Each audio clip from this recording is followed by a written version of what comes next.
Let's make a hypothetical and say that your problem is that you aren't making time for your hobbies. You would like to, but somehow you don't have time or you keep putting them off. All you need to do, actively shit your own pants instead of waiting for some magical prince to come along and shit your own pants for you. The practice of self-improvement is a lot like trying to cover up a sloppy murder. After you realize you have this big issue that needs addressing, you start seeing other issues you need to clean up, and then you find blood in weird places, and suddenly your leather gloves don't fit you anymore. The analogy, of course, is that once you start to improve things, you start seeing all these other things in your life that you want to improve. I'm not telling you that murder is good. Of course not. So, that being said, there's no way that I can put everything that you need to know into one video without making something that rivals the director's cut of The Lord of the Rings. Betterment is a journey that cannot be hacked by just watching an 8-long-minute video of a man on the internet talking. But, instead of explaining the whole process of cleaning up a murder, I can just explain to you one very important foundational aspect, and that is consciously analyzing your life and how to make a strategy to combat any problem in your life, literally. Now, if there are 2 points to take away from this video, it is these points. Number 1, if something is not working, especially if it's for an extended period of time, please stop doing it. Conversely, if something is working, please keep doing it. The second point is to stop living passively and to start living actively. This means actively shitting your own pants instead of waiting for some magical prince to come along and shit your own pants for you. There, those are the key points of the video. Cool. I'm going to show you this weapon with an analogy about it in action. Recently, I picked up a game called Squad. Squad is a team-based tactical shooter that puts a lot of emphasis on strategy and using your noggin, unlike its more disgusting and uncivilized cousins such as Call of Duty and Battlefield. This is one of those games that requires you to actively think about what you're doing at all times or else you will lose the game. Break out. At me? Not at you, dude.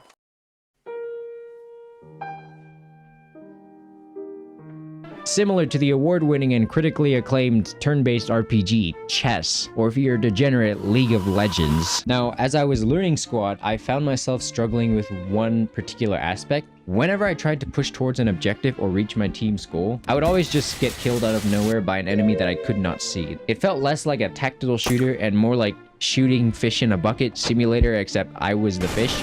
This problem of walking to the objective, shooting at something I thought was an enemy, and immediately getting blindsided by the Gorilla Glue gorilla continued for several days, until one day, after a particularly frustrating match, where I dropped the soap so many times that even my ass in real life started to hurt, I got some advice from my friend, Sir Fondlesberg the Toucher.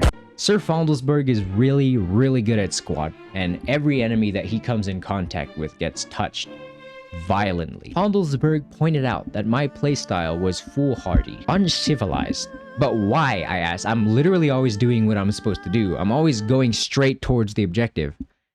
Exactly, bitch. He showed me that instead of always going in a straight line, which the Gorilla Glue gorilla would always expect, I should almost always try to flank the gorilla instead. If that doesn't work, I need to keep trying alternative paths and strategies until I can reach the objective and kill the Gorilla Glue gorilla, kill him, put him in his grave. And once I started doing that, I started playing well.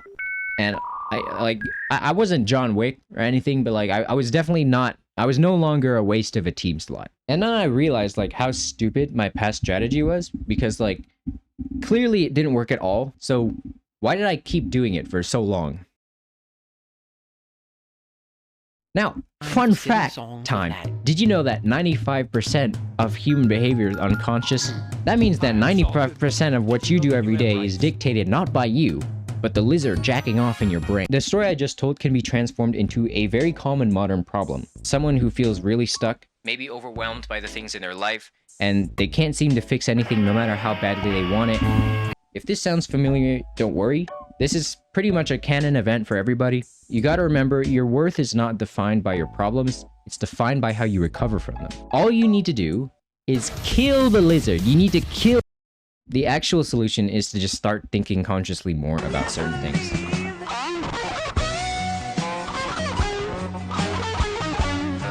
Clarity to help you solve the problems in your life requires you to outline 2, but technically 4 things.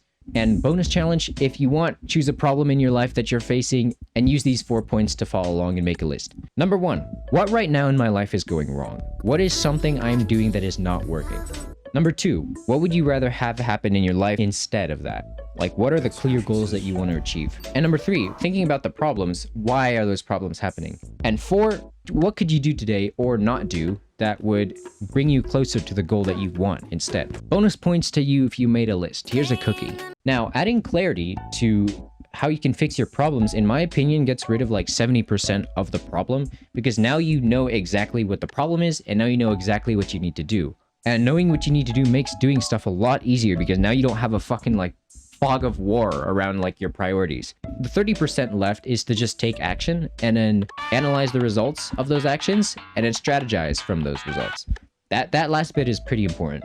Here's a helpful diagram. Let's make a hypothetical situation and say that your problem is that you aren't making time for your hobbies. You would like to, but somehow you don't have time or you keep putting them off.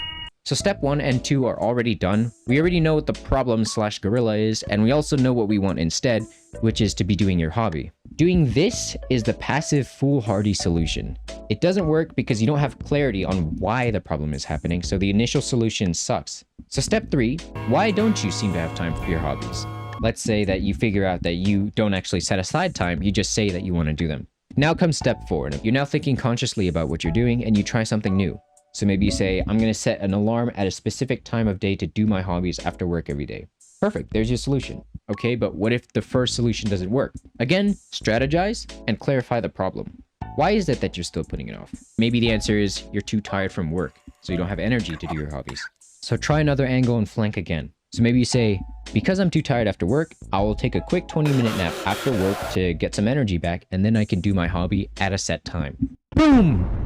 Gorilla killed. Are you starting to get the idea? The reason your problems aren't getting solved is not necessarily because you're lazy. Maybe you just never thought about exactly what it is you needed to do.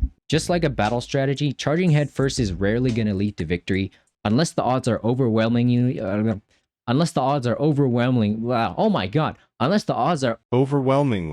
your side, which it's likely that they're not. Strategizing in life is something that I find a lot of people overlooking when it comes to like productivity.